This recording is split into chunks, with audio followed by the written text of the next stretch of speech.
Okay, I'm back. I streamed earlier today, but I'm back for a relatively quick stream.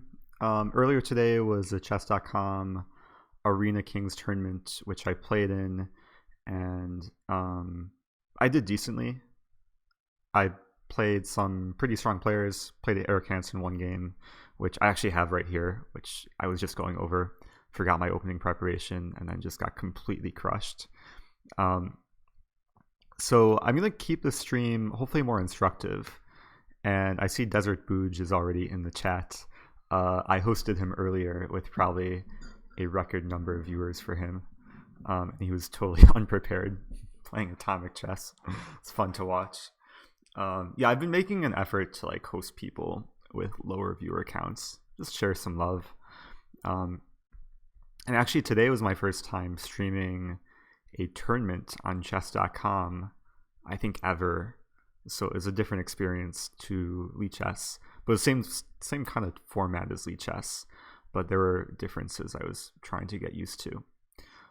So anyway, I'm going to keep this as a relatively instructive stream, and I want to focus on just teaching like viewer questions.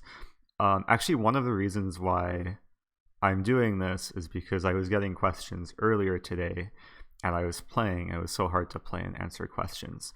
I see Braden's back, and I know he had questions earlier, which I don't even remember what they were, and I don't think I answered all of them. Yeah, Hero missed the stream earlier, but it's good to see Heroes in the chat. It was kind of unplanned. I found out about it last night and decided to stream it. And and I forgot, by the way, if you guys want to help me, you can vote for me on the Twitter poll. I think I have a Moobot command. Hopefully this works. I haven't tested it yet. If you type in vote,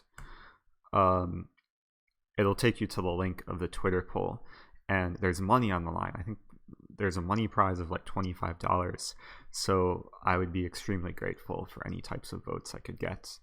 Hello to VAR 14609. Welcome.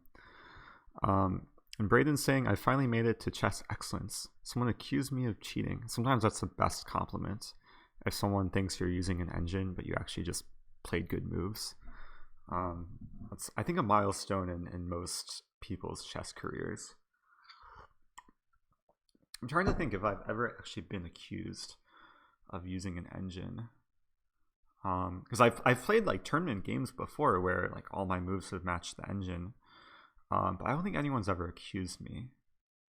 And some of those games have been the best games I've ever played. I'll have to dig those up. Those would be interesting to show. Anyway, if you guys have any questions, feel free. Just shoot them at me.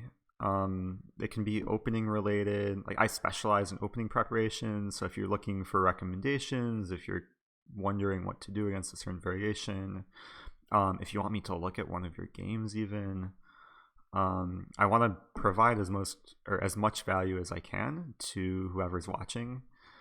No one is in the chat. Maybe they're all voting for me on Twitter right now. That's nice. I'm going to take a look at this Eric Hansen game. Can I flip the board? F. There we go. Can you recommend a book on openings? A book on openings...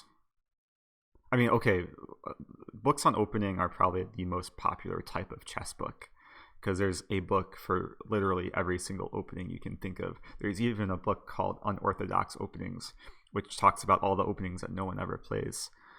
No Lichess.org in title. Oh no, I forgot to change the title. It's the chess.com stream. Oh, and the chess.com stream, I changed the community. Let me remove that. I completely forgot lichess.org. So it's probably not showing up. So if I update, this window is really small. Let me enlarge this for a moment. Updated, okay. Hopefully that works. I don't want it to block like the thing. I only have one monitor, so it's hard to like move stuff around. Now I have to go back to the chat. Let me exit a few tabs. Here we go. Oh, I can have both communities simultaneously. Oh, that's cool. How do you use Stuffy? I don't understand that question. But yeah, Var, I think Braden is asking a good follow-up question. Is like ask about like a specific opening. If you want opening books in general, I don't know if I can think of any off the top of my head. I mean, there's repertoire books, and it depends on your level too. So if you're below like 1500, I would recommend don't put too much focus on openings. I mean, it's something you can study, but I mean, tactics and strategy and middle game planning is far more important. And I see the questions are coming in. I do have a question for Faith though, because I was in the chess.com community. I guess I'll add that back in if they're okay with that. Is there a Elite Chess community? Oh, there is. Okay, maybe that's new. So update. Hopefully I'm not like separating the stream into like multiple things. But I see the titles change, so that's good. Okay. Chess SUXXX. I'm doing well. Thanks for asking. I see I'm getting questions. What I'll do is I have a notepad document ready. Hopefully that's displaying. Okay. I'm just going to start pasting in questions that I'm getting so I don't forget them. And maybe we can just go in order. How do you study Endgame as a 1500 player? That's a good question. It is more or less important, or more or less a chess question, but here it goes. There's a dude much higher rated than me helping my chess out. I was playing against him Monday and won.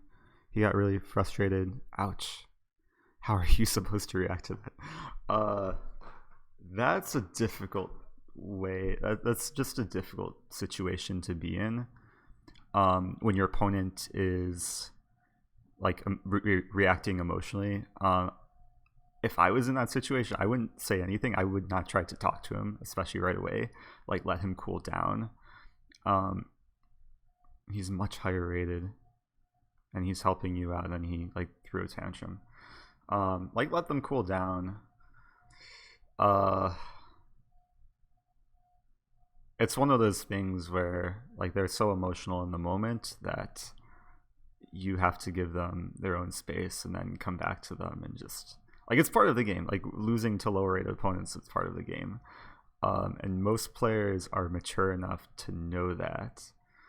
But if they aren't, I mean, they have to learn their lesson. Yeah, let's go back to this question about endgames for a 1500 player. Because for that, I mean, one thing I can recommend is like build up endgame theory knowledge. So like learn all these theoretical positions, and there's a few books I can recommend. There's a book by Jeremy Silman. What is that? Jeremy Silman Endgame. If you type in Jeremy Silman Endgame into Google, it's called Silman's Complete Endgame Course from Beginner to Master, I assume. And it covers endgames for like all rating levels, but it's a good book to work through and kind of build foundational knowledge, and then it gets more difficult as you progress through the book. The other endgame book, what was the other endgame book I was thinking of? Dvoretsky Endgame Manual, but that's probably not aimed for a 1500 player. There's some good YouTube content on endgames. I know John Bartholomew has like a bunch of like basic videos. I would suggest going through those. St. Louis Chess Club, they have an endgame lecture video every week, pretty much. So you can go back in their archives. I think I've done at least a handful of those. So I know. Okay, I see the comment from Var, who's been watching some of my videos. If I can't answer all of the questions, hopefully someone in the chat can provide answers as well. For Korean Knife, see, he's asking about 1b4. Let's make a new chapter here. I'm going to call it How to Crush 1 b4. There's actually a very specific reason why b4 is not popular on move 1. It's playable, but at higher levels there's just kind of a known, I don't want to call it refutation, but a known response for black. It's to play e5. And most stronger players will know this, but maybe lesser experienced players won't know this. As black, you can actually get away with taking the pawn. Taking on b4 is the best move. And it seems unusual because you're trading a center pawn for a wing pawn. But the justification is that black is just accelerating development. And the bishop on e5 can be used to gain tempo and accelerate further development. Like black's already ready to castle, ready to play moves like d5, c5, knight c6. So I've had games in this position. Knight f3 looks like a natural move. Let's say castle, let's say e3, d5. And from the black side, I don't know too much beyond this. I just know that like black likes to play c5, knight c6, and then this bishop usually retreats to a better diagonal, and the space and development is very comfortable for black. So yeah, at the higher levels, it's pretty important to have responses against these lesser common openings. Like it's good to have a response against b4, good to have a response against b3, and these are lines that you won't run into too often. But it's just good to have something in your back pocket because you don't want to be thinking on move 1 if your opponent plays b4 or b3. So anyway, I might be falling behind. Braden's asking, do I have 100 endgames you should know? I do not have that book. And if you guys are going to ask me for book recommendation questions, I'm probably not the person to ask, but I will share a good resource. Like if you're looking for a reputable player for to recommend books, there is this website. It's also a podcast, perpetualchesspod.com, Perpetual Chess Podcast with Ben Johnson, and he has a page on his site which is just like an extensive list of book recommendations. So I'm just gonna share that in the chat, because it's pretty nice. Oh, and thank you for modding. I don't even know what I missed, but thanks mods for doing your job. Perpetual Chess Podcast. If you want book recommendations, check out that list. Zjar, what's your plan when you face the King's Indian defense? Do you go for London setup? So if you're asking about what I do when I play against King's Indian, I can gladly show. 1 + 1 is asking about 2a3. Oh, against Polish. d5. Just grab the center. Bishop b2, bishop d6. Actually, this is interesting. Can white play f4? Take, queen h4. These lines are tricky. Bishop g2, queen f4, queen f4, threatening mate. I'm just following the one master game that had this position. I'm just gonna get a quick answer and like check Stockfish. I think black is winning somehow with a bishop on d6. Because bishop g2 best move. Oh, we can just take on h2. King f1. Yeah, I remember it's like it's tricky if you're not using a computer to get an advantage here for black. But knight f6 I guess is a key move. Ideas of knight g4. And if white takes here, it's just oh, knight e4 even. Ooh, knight e4, bishop take e4. This pawn's so strong. Bishop h3 ideas too are coming. This knight's actually trapped. Okay. So that whole line's bad for the white side. And here, okay, it's pleasant for black. Okay, let me go to that King's Indian question, because I do want to kind of share what I like my strategy, because that's something I've had trouble with for a long time, until only maybe a year or two ago. So I'm going to say London versus King's Indian Defense. I will also share the link to this study because I created a study just for answering viewer questions. So if you guys want to follow along or like look deeper into any analysis, I just shared the link in the chat. Anyway, King's Indian, I play what's called the berry attack, where it starts off as a London, and then when they play g6, I like to play knight c3. And if you haven't followed too many of my streams, maybe you haven't seen games in this, but I've played this a lot online. And half the time, it transposes to a perk. After bishop g7, e4, it resembles more of a perk. White's idea is queen d2, castle queenside. Go for these ideas, which you don't always see in King's Indian. The other half of the time, black will play d5. And it's no longer a King's Indian structure, it's more of a Grunfeld structure. The idea of d5 is to try and punish the knight on c3, where in many cases the knight's just misplaced. In this case, there's actually a pretty cool follow-up for white. And it's been a somewhat trendy opening, especially among the top levels. The idea for white is to play e3, bishop g7, and then h4. Now, I actually gave this, or I did a whole lecture in this in a St. Louis Chess Club video, and they recorded the whole thing. It was part 2 to the London, the first London video that I did, but they never posted it on YouTube. But I think they still have the footage, and I went into this, or at least these lines, pretty extensively. And one of the key points in this line is that if black just ignores the h-pawn push, white is very happy to play h5. And the position resulting after knight take h5, rook take h5, and after all said and done, white is actually just much better here. It's a completely sound sacrifice, and black is just much worse. I think if we turn on Stockfish, I think it's at least like plus 0.8, maybe more. Yeah, plus 1.3. So it's usually a pretty good sign when the computer favors the side who's down material. Like white's down the exchange for a pawn here, but there's so much play. Ideas of bishop d3, queen h2 is a very typical idea too. And then the open h file, of course, gives white a fun attack.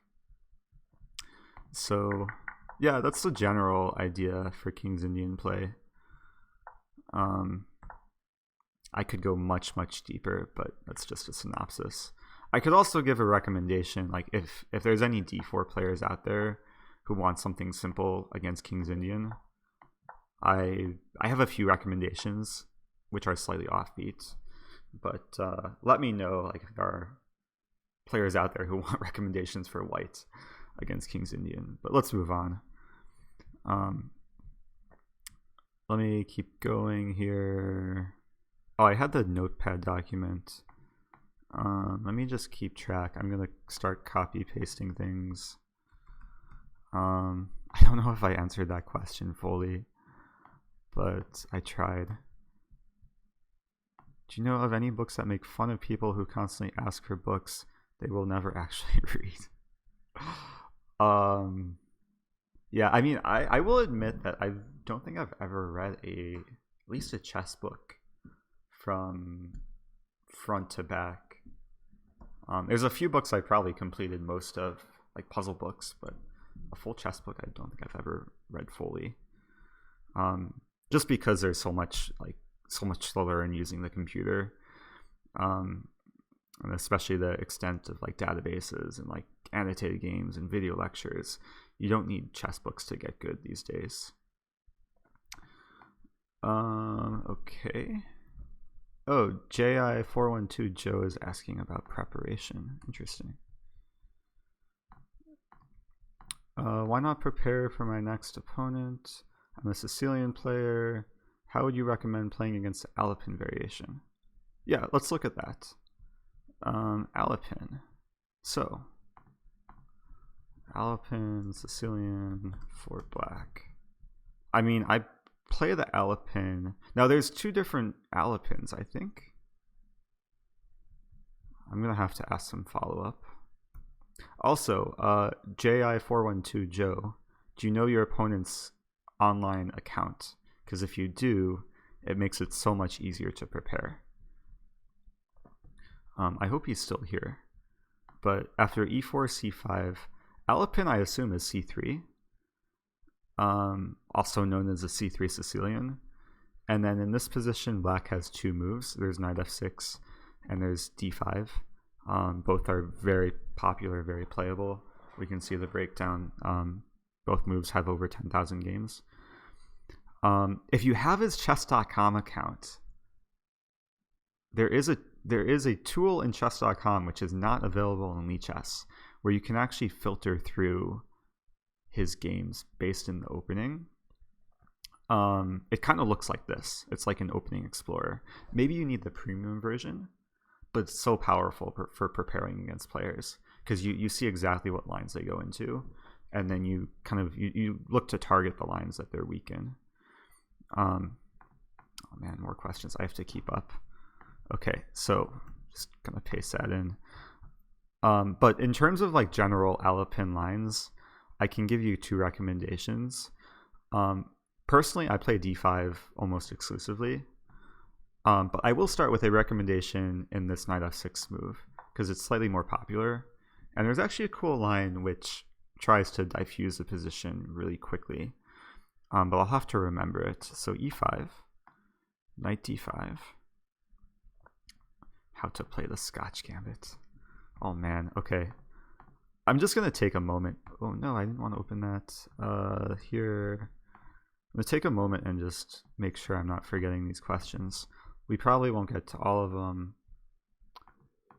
Something simply against King's Indian. Okay. I think I got most of them. Okay, let's stay focused on this. So white usually plays d4. Yeah, we take on d4. Knight f3 is the main move. White will almost always delay recapturing because white just builds up pressure and this pawn is pinned. So black can play knight c6, and then white will usually take. Now, if you're going into this line, bishop c4 is also a move to know how to play against. I did some preparation like at some point where I prepared knight b6, bishop b3, and then this kind of offbeat move g6. But if we look at the stats here, g6 is the third most popular move, but one of the highest scoring moves for black. With the idea that you want to play bishop g7 castle and then d6, and you have serious pressure against white center pawns. So for example, just play through the main line. Let's say knight c3, I think d6 here, or even d5, but d6 looks a bit more direct. So that's what I would say against bishop c4. But main line is c take d4. Oh, actually, both are, I mean, they're almost equally as popular. But c take d4, I think, is maybe played a bit more often. And then key move d6. Now, in this position, yeah, white usually plays bishop c4. If I remember correctly, knight c3 is a mistake. It's important, like when you're studying openings, you want to look at maybe a few responses from your opponent in each position, like know which moves are bad, and so on. And shout out to Kryptone, who I actually met a few days ago. I was in San Francisco for the Pro Chess League, pretty epic event. Also met, who else did I meet? I met a lot of people there, like the whole chess.com staff. I met Nathan F., another lead chess streamer. Met a few of the best poker players in the world. Saw Hikaru Nakamura. What did he recently do? Recently double adopted me, but let's not get into that. Knight c3 is a mistake not because of knight takes c3. Knight takes c3 is a big mistake. I've seen this trap where black tries to get good structure and then runs into d5, and this is just crushing for white. But if black just simply takes first, promote variation. Let me annotate this too, just so people know what they're looking at. D take e5, good move. Knight c3 is dubious. So after d take e5, I mean, black's just getting better structure. If d take e5, you can take on c3. Queen take d8, I assume knight take d8. and this is just a good position for black. Let's go back. The main the main line is bishop c4. And now the line I recommend here for black is to play a lesser popular move. Knight b6 is the main line. I've been very intrigued with this move, d take e5, which has been played just under 400 times out of maybe over 3,000 games. The point of this move is to go for trades. And as black, you're actually looking just to trade everything off. After d take e5, there's another cool move, knight db4. And now, I thought the main line is queen take d8. I guess queen b3 is also a move. Let's stick with queen take d8. Knight take d8. Now, I'm not going to go too much further in this position, but I will say that it's a somewhat rich position. There's many different positional ideas. And one of the overall ideas of playing this against Alapin is to get a more positional game, because a lot of Alapin players like more aggressive lines where they keep queens on the board. So if you can get a more positional middle game, trade queens early, I think black has good chances to play for a win here, or at least hold a draw. And against a stronger player, this is a good way to neutralize. So I would recommend take a look at like some of the GM games from this position. The other move, queen b3, I don't think I've looked at, which maybe I should have, but e6 looks natural. Castle. And the thing to note about this sort of structure is this pawn, it gains space for white, but it's also potentially weak. Now there's a move here for black, knight a5. And this score is nice. Like, okay, a lot of draws, but white doesn't really win too many games. And that's what you want from the black side. Bishop b5 check. So some trades, queen a4. Line seems pretty forcing. And then you just bring the knight back. And you have this nice d5 square for the knights. So I don't think I'm going to go too much further, but I hope that gives you some quick insight. Like the lines that were covered, they're just a starting point, but sometimes that's the most difficult thing, is to get like a recommendation, like to know what to dig into more deeply. So hopefully that's of some value. I'm missing a lot of comments here. Like it's really hard to like stay focused on one position and keep up with the comments. That's why I'm copying and pasting. Should have copied the usernames too. Any quick questions? Should I focus on a single book at a time, or can I study multiple books? You can study multiple books. I think it's very rare to work through a book, like just one book front to back, without looking at any other books. Like chess is a game, there's so many different layers to it, and especially if you actively play in tournaments, you don't necessarily want to be studying one thing over kind of an extended period of time. You want to have some balance. So like do a book for tactics, do a book for maybe going over higher level games, if you use books to study openings, but also take advantage of the online resources too, because those can be pretty valuable. I just want to read the comment from JI412. Okay, he was heading to bed today for the last... Oh, happy birthday. Nice. Well, that's your birthday gift. Some prep in the Alapin. Someone's playing a chess 960 this evening. Do I have any tips for that? Follow opening principles. In chess 960, it's so important, or it's so easy to forget about like basic principles like development, king safety, control the center. But then like when you get into the middle game, of course, like chess tactics and strategy apply. Another tip I'll say, which is really important for chess 960, it's also really important in chess in general, is finding harmony for the pieces. In most chess openings, pieces develop pretty fluidly. Like knights come towards the center, the bishops have a few options. In some chess 960 positions, it's very hard to find harmony, especially with the minor pieces. So sometimes you want to like take your time early on just to figure out some different like harmonious development schemes. So hopefully that's of some purpose or of some value.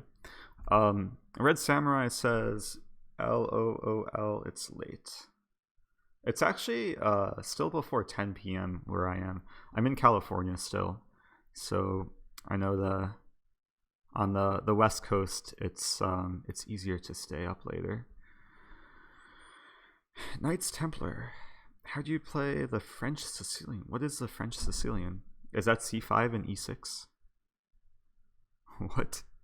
Please elaborate. If you're asking about like a specific opening that maybe isn't common, give me an exact move order.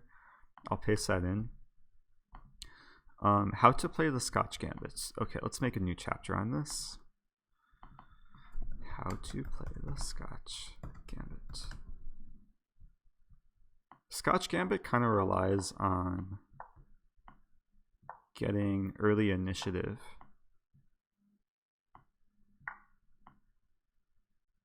Best way to play against the London. I've covered the best or some recommended ways to play against the London in the past, which I thought were here, but maybe they aren't. I do have a video on it though. I have a video. It's not as popular as some of the other St. Louis Chess Club videos that I've done. Let me find it real quick.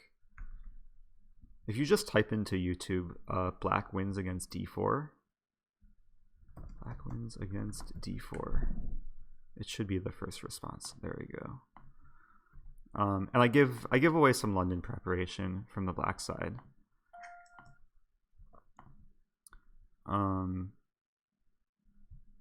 There's a really important game with Victor Lajnika playing the black side, and if you learn that game, you'll be good to go with the London, or playing against the London. So there's that video. Let's talk about Scotch Gambit briefly. I'm not a specialist in this. I've done a video on how to play against the Scotch Gambit as black. After d5, I think black equalizes with a good position.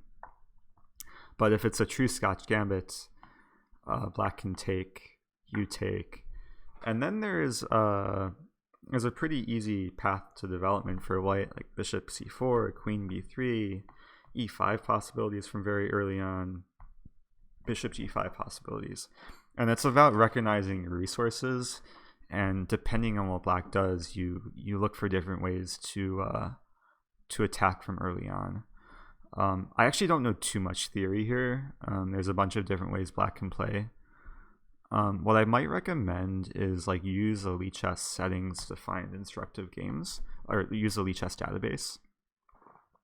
So like focus on Blitz and Rapid and Classical, and maybe keep the average rating above 2000. And then if you scroll down here, like just look at games that white has won. And especially like the higher level games, it can be interesting. Let's view this game. It's the first random game I picked. And sometimes a tool like ChessBase is better for finding games like this, because you can filter based on rating and based on number of moves. So sometimes it's good to look for miniatures in whatever opening you learn or you study, because that way you see how you could win quickly, and that will give you inspiration. White remained down a pawn. I'm actually not impressed with this game. White's still down a pawn, but white kept the pressure. Like the d file is nice. I'm still not impressed. White's still down a pawn. How did white win this? Ooh, bishop versus knight. Okay, now white's better. So bishop just completely outperforms the knight in these positions. Okay, that was an undesirable game. Let's look at another one. I'll try and find a miniature. It's another long game. Let's look at this one. I just want to find like one nice game. Okay, let's look at this game. Knight g5, interesting. This is not impressive again. Okay, I'm not gonna spend so much time looking at Scotch Gambit games. I'd say against lower level players, it's probably a very fine, effective opening. Like, develop your pieces, look for tactics, keep in mind Queen B3 and Queen A4 ideas, and maybe good things will happen. Let me go back to my notepad thing. Recommendation for QGD from Black's perspective. Wait, who asked that question? QGD, Control F? Oh, Hero is asking that question. Well, if you're looking for a recommendation in Queen's Gambit Decline, there's a few different move orders you can choose. So imagine White just plays the normal stuff. Like, starting in this position, you can play either Bishop E7 or Knight F6. Both of them lead to different things. I mean, I play Knight F6 because I've been playing it since childhood. But I know Bishop E7 is pretty popular among like higher level players. And it equalizes if you're like well prepared. I'll give you one like fun and very kind of thematic Queen's Gambit line, which at some point I think it was like one of my secret novelties, but I think it's now like just a known idea. It happens in like one of the main structures, and maybe you can use this line as inspiration to like build a more effective repertoire, or even like just know some middle game plan. So, and the line occurs after many different move orders. I think you can start with Bishop to E7, but essentially it gets some position like this. Let's say C6. Oops. Oh wait, I want to open up a new board. Let's go back. QGD special. Wait. Super secret QGD line for Black.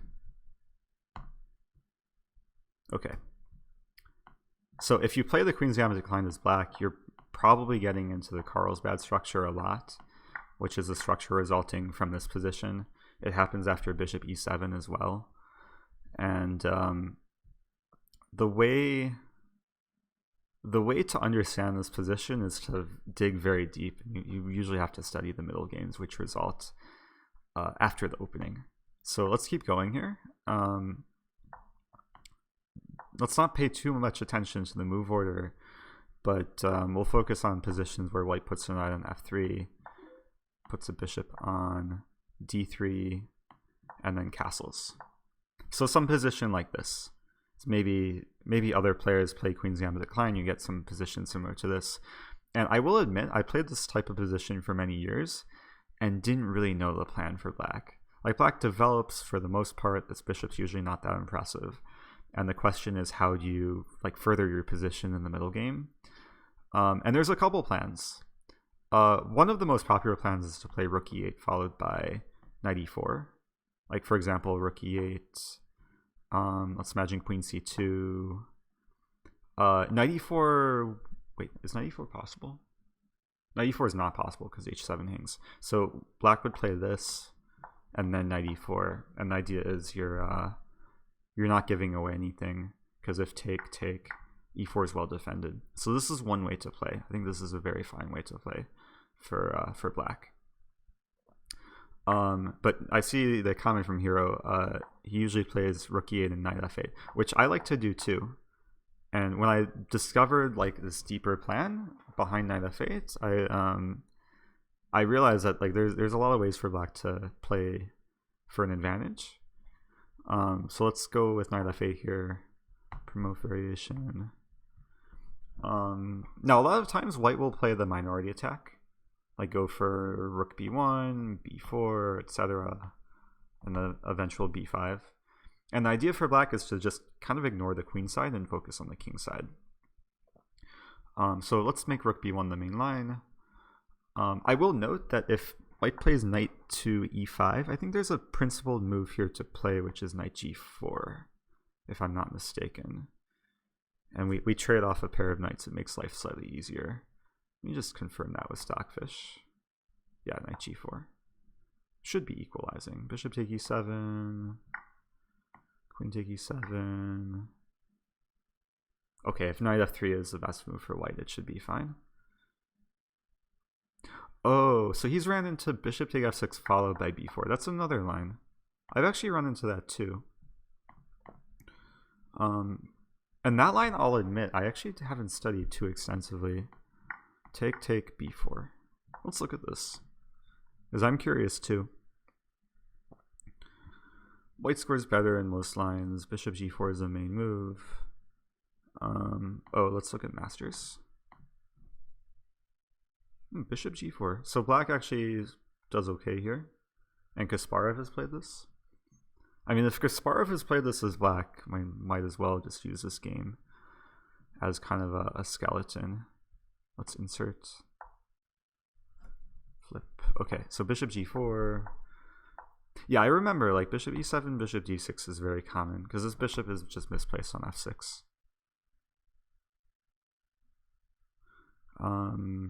Yeah, sorry, we'll get to other questions later, but this is interesting for me at least. Bishop d6, okay. White plays bishop f5. Sometimes when you find a game like this, you want to find find how it branches out. So don't just look what happened in the game. Look at alternatives, especially from your opponent's side. So let's imagine b5 here. Then there's this interesting move, rook e6. I would use stockfish too, like see how stockfish plays. Queen h4, wow. And stockfish likes to attack. g3, and then not queen h3, but queen h5. Interesting. And sometimes what I like to do is just play against stockfish. I'm not going to allow links in the chat.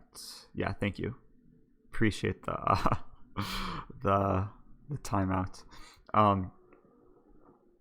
Anyway, queen h5. What was I saying? Oh yeah, when you're studying positions like this, especially from a game, sometimes just play against stockfish, see how it continues, and then rather than like passively just playing through the top stockfish recommendation, when you play against it, you can better internalize the ideas, and hopefully that's more helpful. But I want to show, I want to show my super secret line, which is after knight f8. Maybe Hiro has seen this before because I think he studies chess a decent amount. Rook d1. So the overall plan for black, let's turn off stockfish. If we notice, stockfish likes this position, but if you use my plan, then not my plan, but if you use the main plan in position, stockfish will eventually change its mind. So the idea for black is to play bishop d6 and then h6, and we're getting the bishop pair. And we play bishop d6 first, so we make it that the queen can recapture on f6 and the bishop is on a better square on d6. Oh, school takes most of your free time. Ouch. Well, my condolences. But after b4, a6 can be thrown in. I think a6 is useful. We make white play a4. The idea is when white plays b5, we can take and the a file is open. That's of some value for black. But now black can play bishop d6, b5. And this line flows very nicely. All of the moves are pretty flowing here. After h6, bishop take f6, queen take f6, take. And now there looks like a really attractive move for white, which is e4. And e4 looks like a very difficult move to deal with because white would be threatening e5, and then if pawn take e4, knight take e4, it just looks bad for black. But there's a really cool move in this position. And when I learned this line, I became comfortable, I became comfortable playing these Queen's Gambit decline lines as black, just because of this next move. So the move is knight f4. Which is kind of a piece sacrifice, but not really, because after e5, looks like black's just getting forked and losing a bishop. But then very nice move, queen e6. Idea being after pawn take bishop, there's queen g4. And this is just like really nice for black, or at least equalizing. I forget the exact valuation. I think black's slightly better, if I remember correctly. And white has to be very careful, because a move like g3 loses immediately. Take, game over. So I think white only has one move, 91. And then rook take e1. Wait, hero is asking stuff. Hold on, if black plays bishop d6, can white play bishop take g6? Oh yeah, we can get to that. Actually, let's go back for a moment. Wait, after bishop d6 and then h6. Yeah, after h6, we don't take on g6, we take on g5. Now, I've actually had a good number of games from this position. White retreats, and then we can play g4, and then plans of g6, king g7, rook h8, and then you have the h file, and these are fun positions to play. And you get the bishop pair, yeah. So the main line after knight e1, rook take e1, white has this move f3, and here I think I'll just cheat with Stockfish. Is it a draw? No, it's not a draw.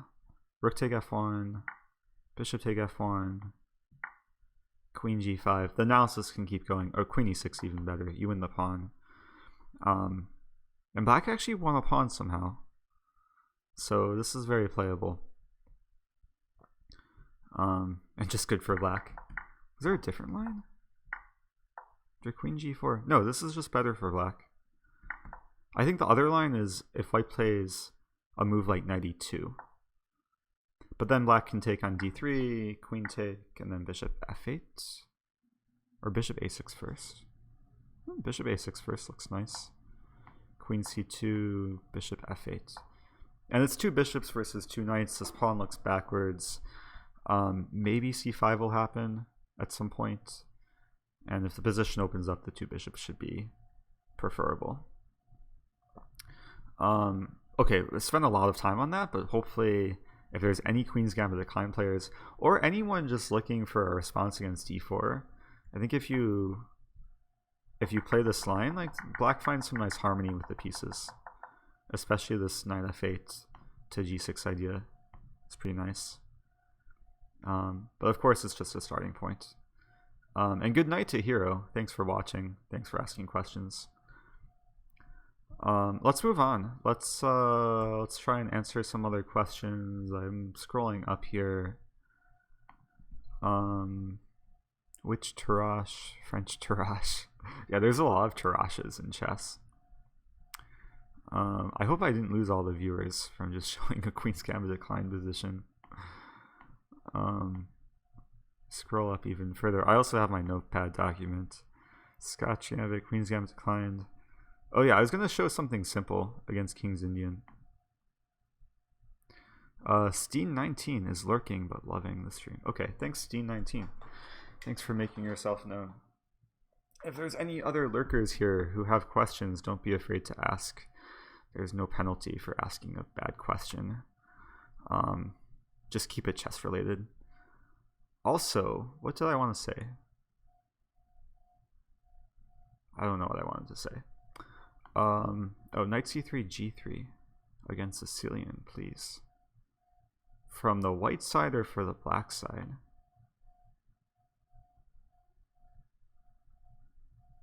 Favorite French lines from black. Quickly show the first 10 moves. Oh, you want me to show you the first 10 moves from this position. If anyone wants to go back and look at this study, you can access everything that I've gone over at this link. So hopefully that helps. I don't know what X Linted is asking. Oh, unless, okay, he's asking about closed Sicilian with knight c3 and g3. When I started playing the closed Sicilian, I didn't play it as like a Grand Prix. I played it as a true closed Sicilian, which is like g3, bishop g2, d3, and then it depends what white wants to do, like knight e2, f4, bishop e3, something like this. Oh, RX is here. yeah, I'm getting ready for the titled arena. Um, yeah, shout out to RX who was the one who asked me if I wanted to do the commentary for titled arena. I do have to get sleep tonight, so we're not going to make this too long. But yeah, I'm looking forward to it tomorrow. Should be fun. I want to do some research on like all the top players who might have a chance of performing well. What did I want to say about this position? Yeah, so it's a simple setup for white. It's the type of opening you don't really need to know too much theory. You just know the setup and you can play it. Excellent. Did you want to know some middle game plans for white in this opening? Okay, so here's what we're going to do. We're going to go to Google and type in short Hossein, close Sicilian. Hopefully it pops up. Yes, this game. This is the very first game I played through, and it's such a good game. This better be the game. Yes, okay.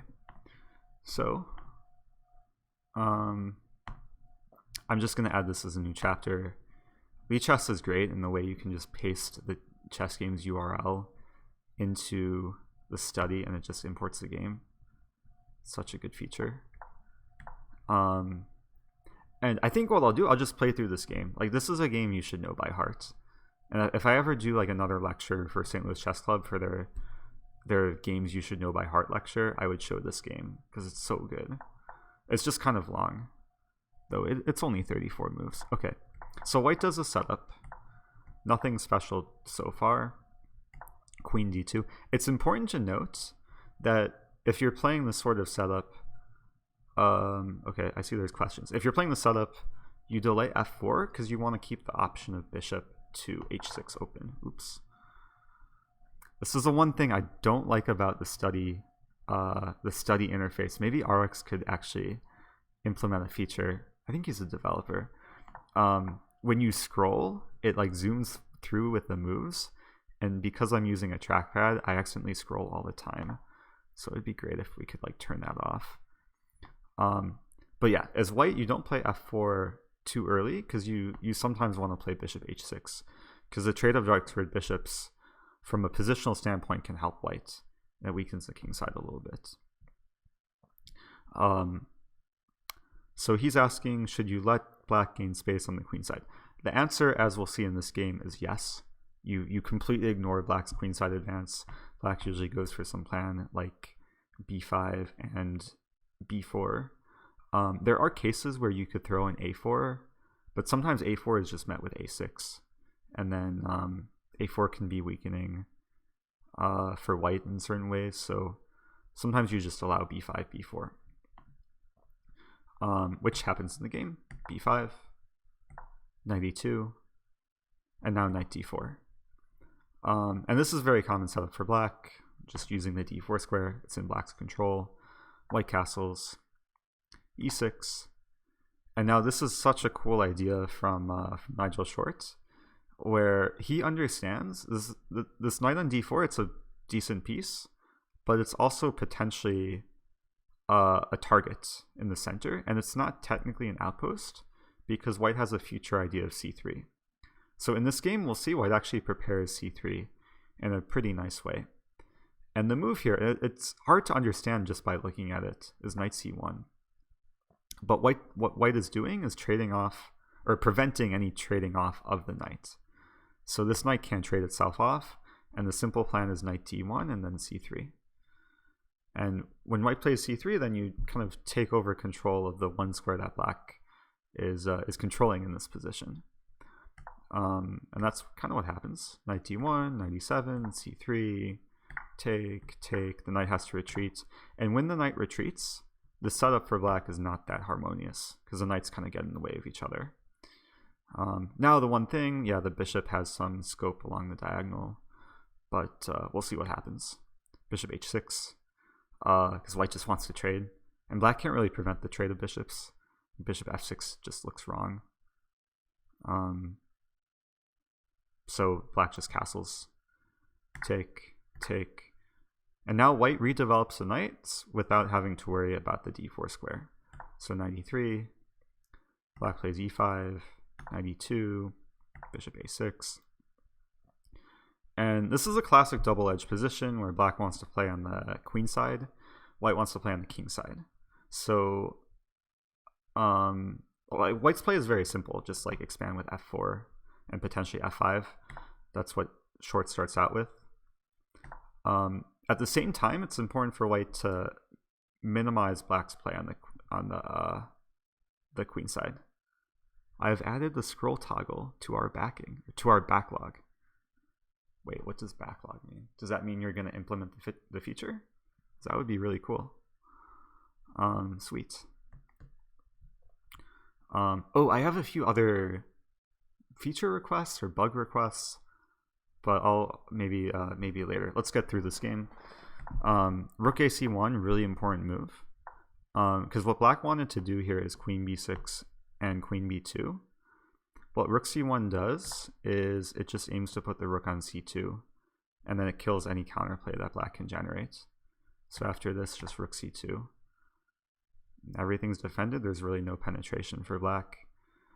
Rook b7 was played. And then really nice move. This bishop's not doing anything, so why not improve it? Bishop h3, bishop e6. I think at this point, white's already doing very well. And black's like put all the pieces on this side, but has no real like way of making progress. Rook b1. Another nice move, knight c1. Let's kill the counterplay. This is common, like when you're attacking. Sometimes you kill the counterplay and then go through with your own attack. h4. h4 is a nice move, because I assume h5 would run into f5 and things fall apart. f5, take. Oh yeah, so black sacked the exchange for some play, but it just completely didn't work because white was still active and had more material, and the d file was a big problem for black. Yeah, it's just over at this point. So this is just one game. It made a big impact on me, especially like this whole knight c1, knight d1 maneuver, which looks super passive, but turned out to be really good. And when you're learning this opening, the way you learn about the middle game plans is to find games by strong players. Especially in this line, like look at the other Nigel Short games. You should be able to go to like chessgames.com and just type in Nigel Short close Sicilian and find a bunch of games that he's played in this line. Oh, I just scrolled up to read a question from themdog1, and he's asking, where do you go to study openings? So I just gave you one resource, chessgames.com. But Lichess has a great opening database. The one downside is you only get access to the top 4 games in any given position. Maybe this is something else that RX can add to the backlog, is have a more searchable game feature. This is where ChessBase performs a bit better, where you can actually filter through games and find not only find games from a specific player, but find matchups. Like sometimes what I enjoy most is finding a collection of games in an opening. Let's say close Sicilian, where there is a very strong grandmaster against someone rated below 2200, and then you see how like grandmasters will consistently outplay people in a particular opening. And this is great if you're at an expert level, you're consistently playing people around your own level. If you see how people around your own level lose pretty brutally against GMs, it's a good thing to study. Okay, some people are leaving. Wait, who's leaving? Oh, RX is leaving. Okay, see you. Oh, but he noted my my request. That's cool. Chess 365 is, yeah. I mean, there's a lot of sites which have like opening databases. There's also database.chessbase.com. I think that's the link, where you can actually search. Like you can do more customizable searches. Okay. I see there's some more questions. I just have to take a break from talking. Like my mouth is beginning to hurt. What does this say? Can people read this? Is this big enough to read? This is my grandma's mug. A big wine fan. Anyway. I'm going to go up and take a moment just to copy paste some questions. Oh, did that guy elaborate on French Sicilian? Because I forget. French Sicilian. I'm also a very slow reader, so sometimes it takes me like several seconds to read, like just a short paragraph. I should copy and paste the usernames too. I've noticed you've played the G4 gambit in the London system. Oh, that line. That's an unsound line. Let me just show that real quick. I will tell a backstory from that. Ooh, should I tell the backstory? Yeah, it's probably not going to happen. Initial position. G4 London Dutch. This is just like a hybrid of like a bunch of weird openings.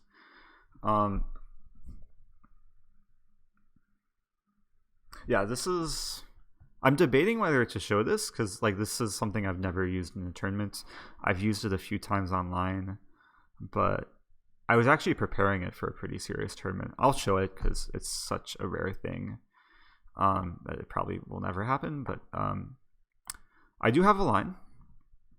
I was preparing it for Agdestein in Denmark over the summer.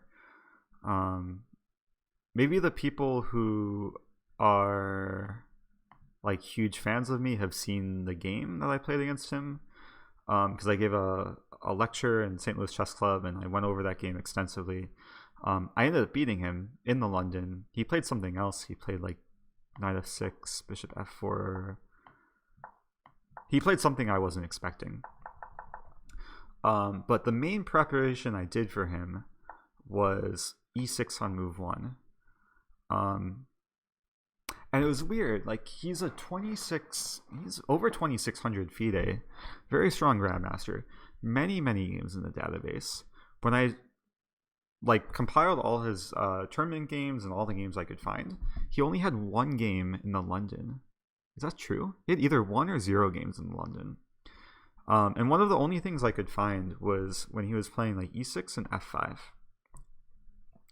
So my main preparation for him, I spent maybe a couple hours before the game, like the night before, preparing this line: bishop f4, f5, and then g4. And oh, has this been this has occurred before? Oh, Nabadi's played this. Is that a recent? It's 2016. Don't know if I saw that game.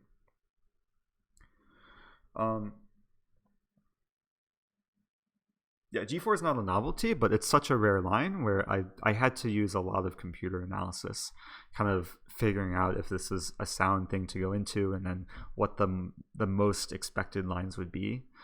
And I concluded that it's actually pretty dangerous for black. And even if black is somewhat prepared, it's still like a sound gambit, especially if black takes a pawn. H3 can be pretty venomous. And there's all these lines where it's kind of like a kingside banko, where if pawn take h3, let's just turn on stockfish. Oh, knight c3 immediately. I mean, white has so many ideas like e4, bishop take h3, or knight take h3. And the fact that the h file opens, it's nice for black, or for whites, I should say. So I just wanted to share, there were some really weird things or weird lines I was preparing. I think one line was when black plays g3, but then just bishop take g3, and then bishop g2 comes. This is good for whites. Another really funny line I was preparing, because I knew Agdestein is a very creative player. I thought maybe he would play a creative move here, and that if we see the second recommended move for black is to play g5. And my preparation was to play bishop c1. Bishop e5 I think is playable, but I think bishop c1 is the strongest move. And I'll just turn off stockfish, because the next move for black is just ridiculous, but it's also very playable, is to play h5. I remember preparing this. I looked at this line for maybe 10 or 20 minutes. I was just kind of laughing to think how anyone could get a position like this after 4 moves in like a high level game. But I thought this would be a likely position, or maybe somewhat possible position. Maybe not likely, but it wouldn't be beyond possibility. So anyway, I think I was prepared further here. I think the preparation was to take and then play something like knight c3. And okay, these pawns are just overextended. So anyway, that's the story about g4. I will say g4 doesn't work as well in other lines. Like if black plays f5 immediately and then doesn't play e6 but plays like d6 or knight f6. I think I played this against Crew 64 yesterday though. I played g4 here. Oh, I played this against Infinite Flash Chess too. If we go to the Opening Explorer, we might find both games.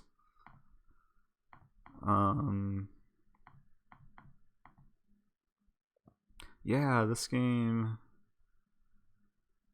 Wait, there's only 2 games? No.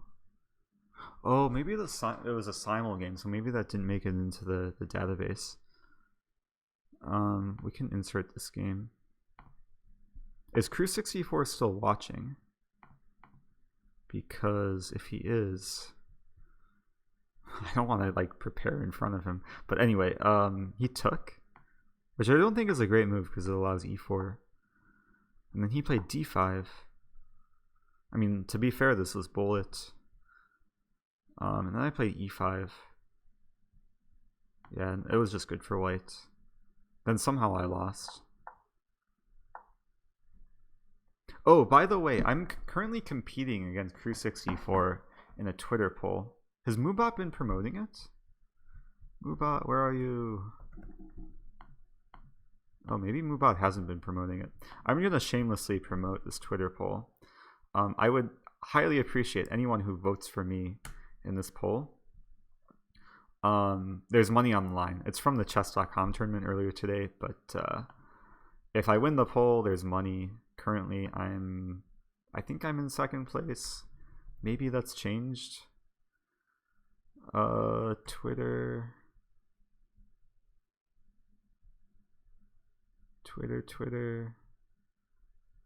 The later it gets, the more easily I get like completely sidetracked and distracted. But real quick, Twitter. Wow, my internet's very slow. Or it's just lagging. I don't know what's going on. Oh, Twitter's not resizing. Okay, I'm gonna resize.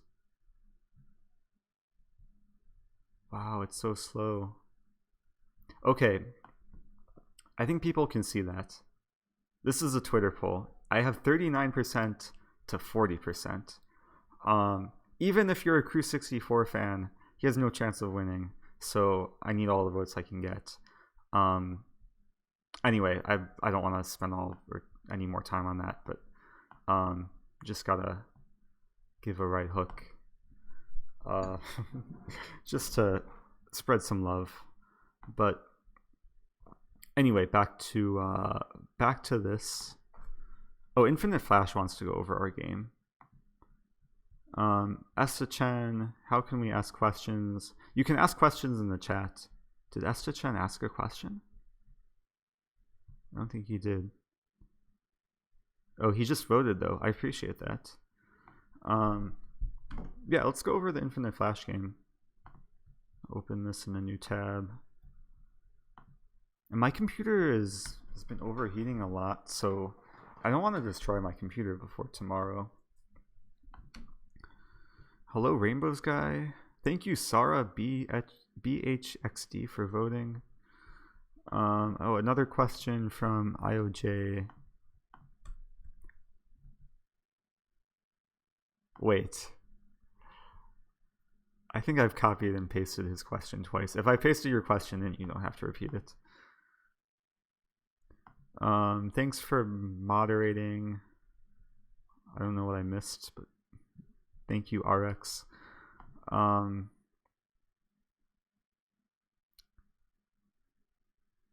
Yeah, let's talk about this game. So I played Infinite Flash Chess, who's another streamer who I know in person, and I know he likes to play the Dutch, so I played him in the Dutch. Can I flip the board? Yeah, okay. F5, bishop F4, knight F6. And I was feeling spicy. It was actually really late at night. It was like after midnight Pacific time, and I was tired, and I didn't want to play a classical game. And when I started the game, it was just kind of a joke to join the simul, but then I ended up staying awake for several hours to finish this game. Maybe it wasn't several hours, maybe it was like 90 minutes, but it still felt like a long time. So I played G4. And one thing I noticed, because I was watching Infinite Flash's chess stream, and I think he was overestimating my play. He just assumed that my moves were strong, but I think he had a very good position middle game. Like, he called my bluffs with his moves. Like, he just took the pawn. D5 I think was good. I thought black was doing pretty well. Wait, what's the best move for black here? Whoa, don't want to do that. What's the best move for black?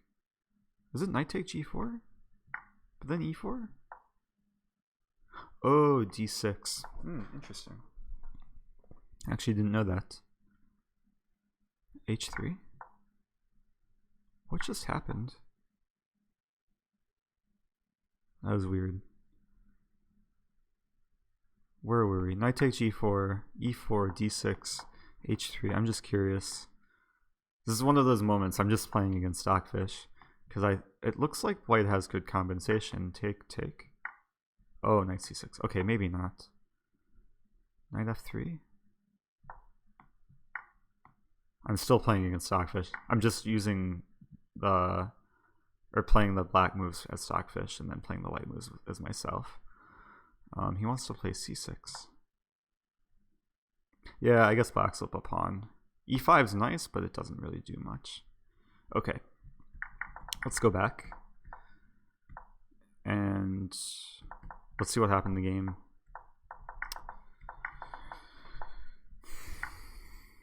Yeah, I think this whole C5 thing was fine.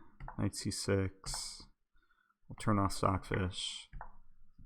I was trying to build up pressure. I see the computer already analyzed this. Maybe I can turn that off. There we go. Nice.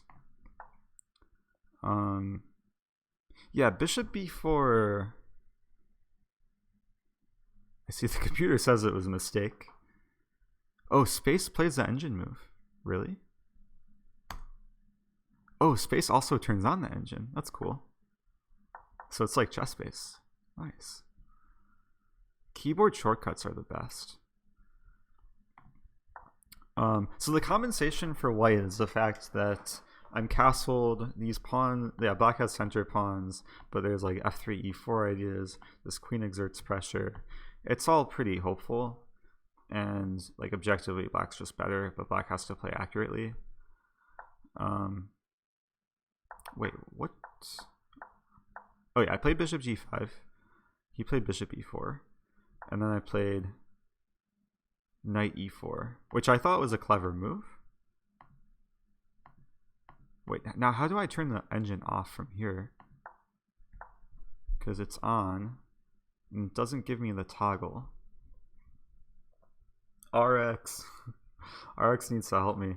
Because I press space, it turned on the engine, but there's no more toggle. When I go here, it's already disabled. Maybe I can enable it, and then disable it. There we go. I think that's a bug. When you press space, it leaves out the toggle. Did I turn off inline notation? There we go. Okay. So now we're back to normal. Okay, so knight e4 I thought was clever because it attacks this and it takes advantage of this pin and this pin. But he just plays bishop f5. And then after knight g3, bishop g6, I play e4. Yeah, he shouldn't castle. He should just play like bishop e7 maybe. Looks okay.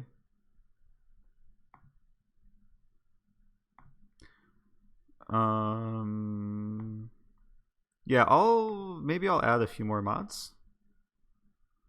Who wants to be a mod? Infinite Flash Chess, you can be a mod. I'm not gonna mod everyone. Any more mods? Fake can be a mod. RX is already a mod. Anyone else who I know in person? If I've met you in person, make yourself known in the chat. I'm always curious, like who I've met in person. I know there's maybe some lurkers watching, but yeah. The mod for Infinite Flash Chess is long overdue. I'm not gonna mod C-Bro. Don't worry. Anyway, I'm just gonna show what happened because I thought Black still had like decent compensation here, but he got low on time. And the ending to this game was really interesting because there is some mating attack which did not actually end in mates. And I was just playing this kind of off intuition. Like I assumed there should be something, but this was crazy. I'm actually curious to check with the engine here, because it seemed like there should be some forced mate. Like all of White's pieces have potential to attack the king. I wanted to do something like knight e4 at some point, but it doesn't quite work. Or even like rook take d5. I was fantasizing about like this, knight e4. I think the reason why I didn't play that is because king take d5. Like, how do you mate the king? So I found a way to win. Like, it required playing some eventual quiet move.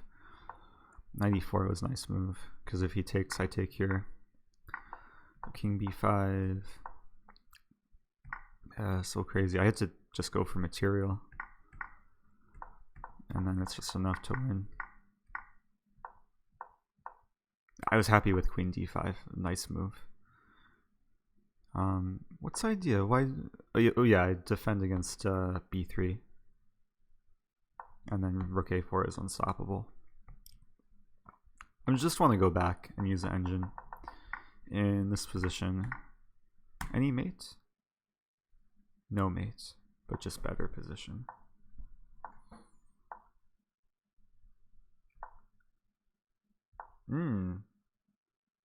Oh wow. Bishop e3. I'm worse? It's equal. I'm better. Well, Stockfish is not a very decisive creature, but only slightly better. This is crazy. With Black's king on c5, how can White only be slightly better? Now it's equal. Wait, he didn't take on e4. I thought taking on e4 loses. Take. Wow, king b5. And Black survives. That's ridiculous, because White's king is also unsafe. And really, it's only my queen attacking. I think he probably just assumes that this is losing, but wow. Yeah, I assumed I could just like take something here.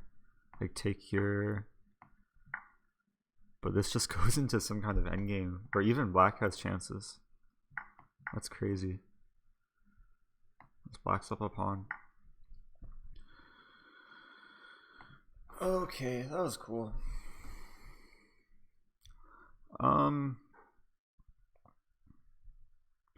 Yeah, I might end it very soon. I'm tired, but I know someone repeated their question twice.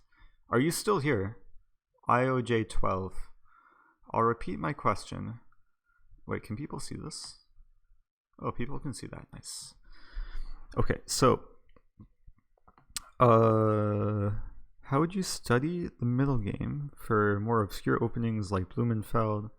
Seems like the engine never favors black, so it seems hard to understand. If you're going to use the engine to study an opening, you should play the opposite side. So if you're studying like Blumenfeld for black, have the engine play as black and you play white. And you play natural moves and you see how the engine beats you. That's one strategy. The other strategy is to find games. I guess we're using Blumenfeld as an example. There's many like high level players who've played Blumenfeld with decent success.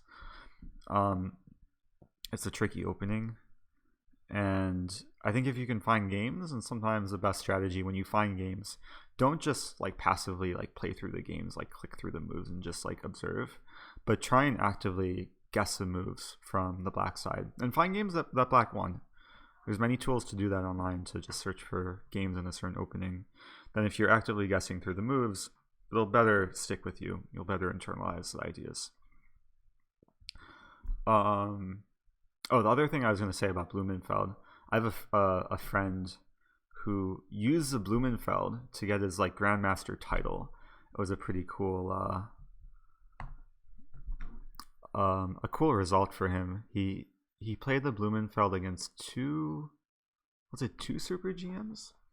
No, he drew Vidyugov, who's over 2,700. He had a like better position as black in the Blumenfeld. And then he beat Sokolov with black to clinch the title. Like he got his final IM norm. So if anyone's interested in those games, especially whoever asked the question, who I don't think is still here, but maybe he can watch the stream or the replay. I'm gonna go back to Google. Andrei Kavan Sokolov. Oh, come on. Chess, maybe? Here we go.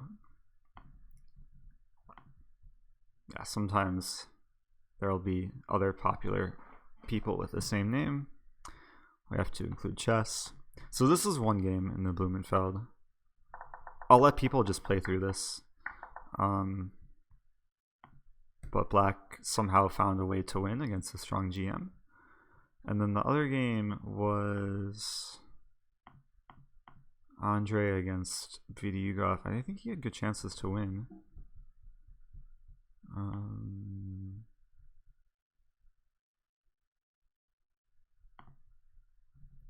Vidyugov, here we go.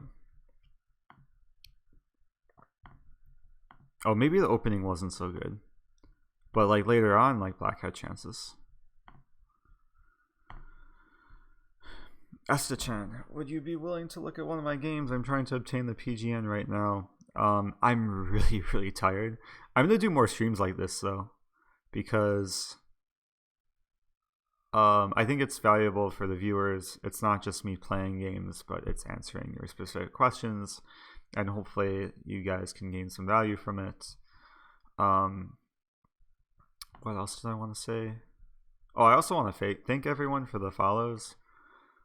Drawmeister 2017, Polyface 7, Kanye Smurf, Free Commander Breivik, Colorado X7, Obi-Wan Jacoby something, Charlie Checkmate. Thank you everyone. IOJ12, Ace 1886 Chess. The list keeps going, but I appreciate all the viewership.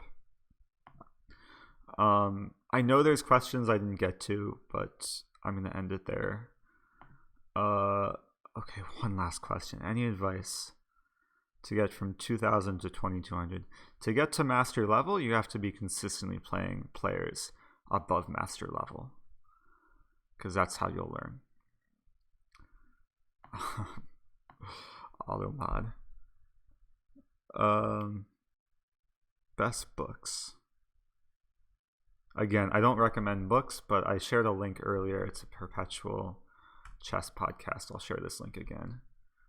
It's a great list of book recommendations. Okay, I'm ending it there. Oh, maybe I could raid someone. Let's raid someone. Liquor Mark? Or Lova Chess. Oh, and James Sun. Oh, this is such a conflicting thing. I want to raid both of them. James Sun. I'm gonna raid James Sun. He's Kryptone. I met him in person in. Wait a minute. In San Francisco. Wait, can I share? I can. Wait a minute. I'm gonna do something I've never done before. This is supposed to be a Lee Chess stream. I just want to share like a few photos from this event that was sponsored by Twitch. It was a really cool chess event. Maybe people can see Lightroom because it's just sharing the display. Let's go like 5-star photos. Oh, I didn't rate them. Yeah, this was just like the past weekend. This is why I wasn't streaming. I was just like witnessing a really cool chess event in person. People were playing online, and like players from all over the world, from China, Armenia. Armenia ended up winning this, and I was there as like a photographer. Like I was doing reporting for U.S. chess. It was pretty cool. So one of the top players from China, Wang Yue, who ended up not doing that great for his team, though they did finish in second. Then the Chinese team, and this was a celebration. Anyway, I just wanted to share a few photos from that. I might do future streams where I just like edit photos, because that's another passion of mine. But anyway, yeah, let's raid Kryptone. It's been a long day. Raid Kryptone. Okay, I'm taking off. I will be here tomorrow for the Lee Chess titled arena. I'm doing commentary. It's official Lee Chess commentary. It should be really cool. It's tomorrow at noon Pacific time. Magnus Carlsen should be playing. It's going to be epic. So stay tuned for that and go watch Kryptone. Goodbye.